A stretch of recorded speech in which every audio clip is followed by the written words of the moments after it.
Bonjour cher peuple de Dieu. Le thème de cette vidéo est les coléreux. Les coléreux. Selon le dictionnaire, le coléreux, c'est quelqu'un qui est prompt à s'emporter, prompt à se mettre en colère. Cette personne est irritable. C'est une personne colérique. C'est une personne qui boue vite, quoi. Voilà, très vite, elle s'énerve. Et ça cause des dégâts.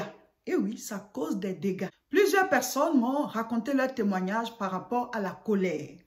C'est pour cela que nous faisons cette vidéo pour aider ces personnes et toute autre personne qui se retrouve dans cette situation. La colère.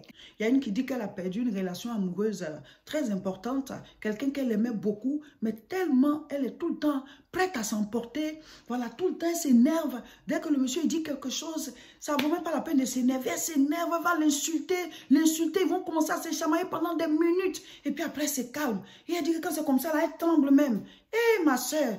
Et même elle dit qu'une fois, elle a dû casser son portable tellement qu'elle était énervée. Ou alors elle a pris son sac, elle a commencé à partir. Le monsieur dit, mais qu'est-ce qui se passe? Pour peu de choses, tu es énervé. Tu parles, tu es énervé, tu trembles, tout ça. Ah, moi, je ne peux pas continuer avec une telle personne parce que je ne sais pas ce que tu vas faire un jour. Et elle a perdu ce monsieur à cause de, tu vois, cette colère. Mes frères, mes soeurs, qu'est-ce qu'il y a dans la colère?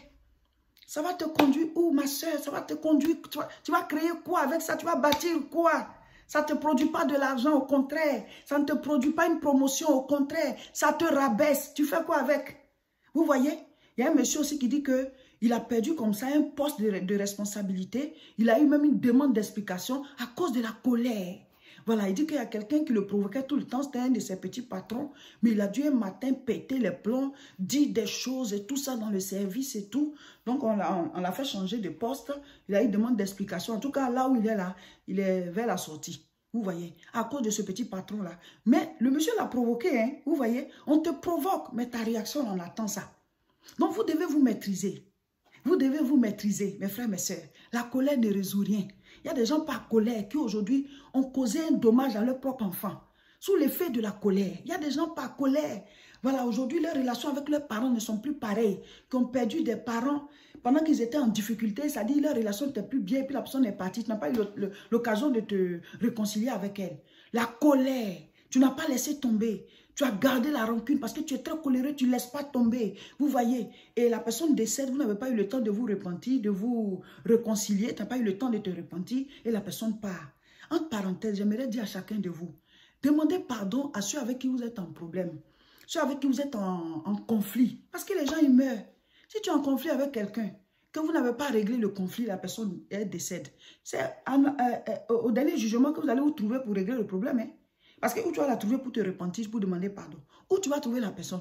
Donc, mieux vaut voilà, demander pardon, même si c'est toi qui as tort. Je ne sais pas, même si c'est toi qui as raison. Mais demande pardon juste pour rétablir la paix. On ne dit pas d'être forcément amis. J'ai dit les amis, on les choisit.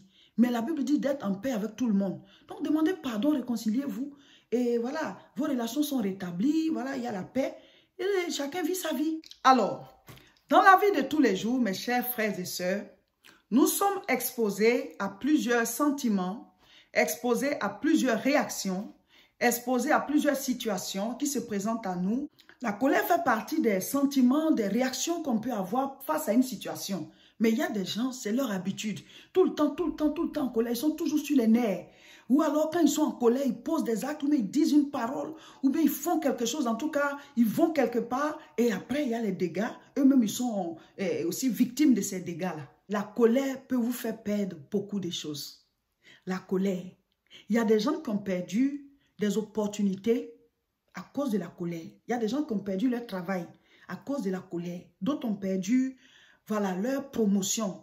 On devait leur donner un poste plus élevé, mais à cause de leur comportement, étant tout le temps coléreux, étant des gens qui s'énervent vite, ils n'ont pas eu cette opportunité-là. Il y a des gens qui ont perdu des relations amoureuses à cause de la colère. Il y a des gens qui ont perdu voilà, des amis très chers à cause de la colère. Il y a des gens qui ont perdu leur santé à cause de la colère. Et oui, la santé est endommagée par nos réactions, nos émotions aussi, hein.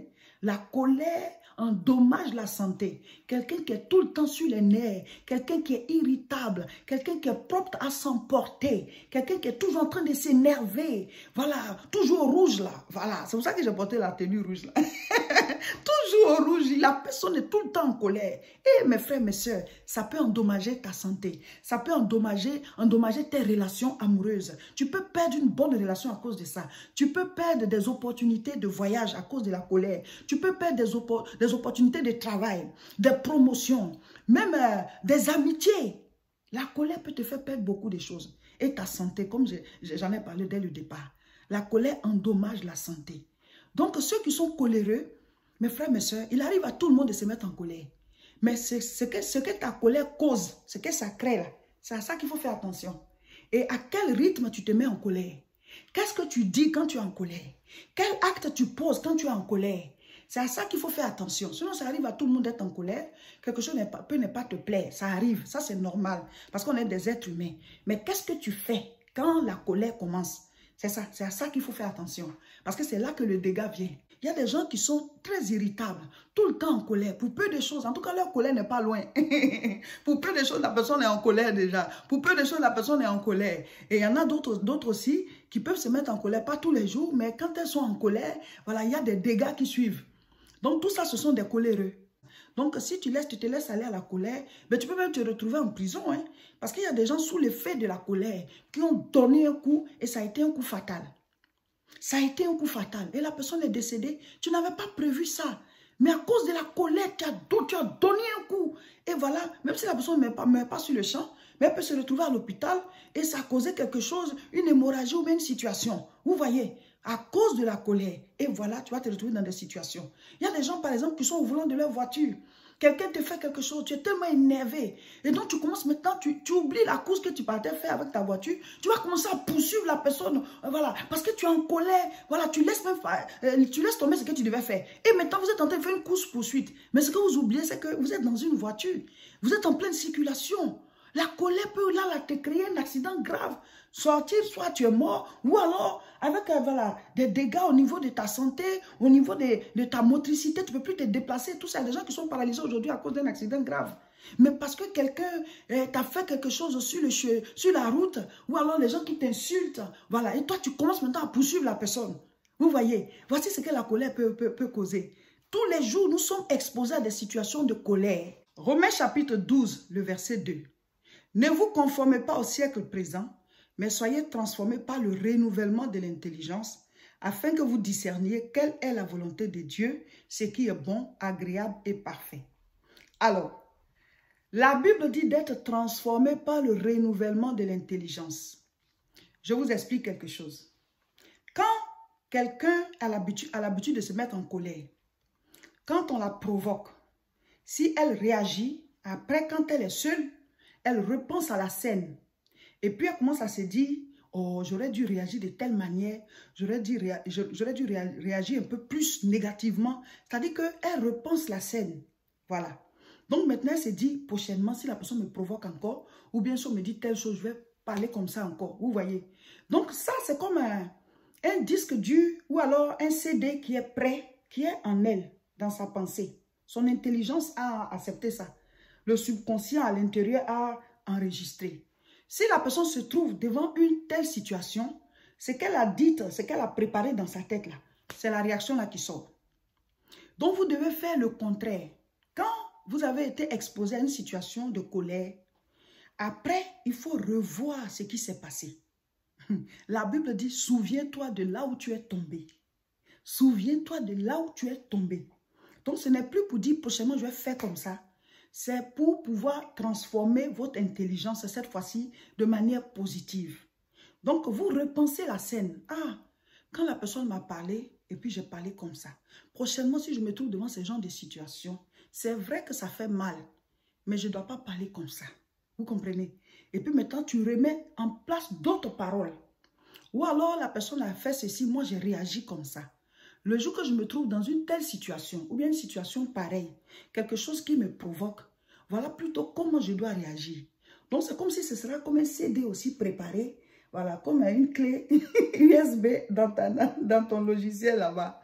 Donc le jour que tu es devant la même situation, ou bien une situation pareille, la réaction que tu as préparée d'avance là, c'est la réaction là que tu vas avoir. Essayez, vous allez voir. Repensez les scènes, repensez les situations où on vous énerve et puis vous déconnez, vous réagissez négativement et puis après vous regrettez parce que c'est un acte de colère. Au fur et à mesure que vous faites ça, vous pouvez finalement vous retrouver dans un dégât. Il y a des gens qui sont retrouvés en prison par un acte de colère. Hein? Voilà. Donc il faut repenser les scènes. Or, si le jour qu'une autre fois je me trouve dans une telle situation, même si ce jour-là, ça n'a pas causé un dégât, mais quand tu es chrétien, le fait même d'avoir mal parlé à quelqu'un, c'est un péché. Jésus, quand les gens venaient le provoquer, là, il ne parlait pas mal. Il donnait les réponses qui vont avec. Il ne les insultait pas, il ne les frappait pas. Voilà, il ne donnait pas de coups sous l'effet de la colère. Voilà, verser des choses et tout ça, casser des trucs. Voilà. La seule chose que Jésus a faite, c'est qu'il est rentré dans le temple. Il a mis dehors tout ce qui ne devait pas être dans le temple. Mais ce jour-là, il n'a blessé personne. Parce que les gens, ils vendaient dans le temple. C'était une image pour dire que quand il vient nous délivrer, il rentre dans nos vies, il fait sortir tout ce qui ne doit pas être à l'intérieur de nous. Et il a dit, le Seigneur dit que ma maison serait une maison de prière. Vous en avez fait une caverne de voleurs. Les choses là ne devaient pas être là. On ne devait pas vendre des choses dans l'église. Donc là, il a mis dehors. Il n'a pas frappé quelqu'un. Il n'a pas blessé quelqu'un. Il a renversé leurs trucs qu'ils ont ramassés. Ils sont partis. Pour dire, ça ne doit pas être là.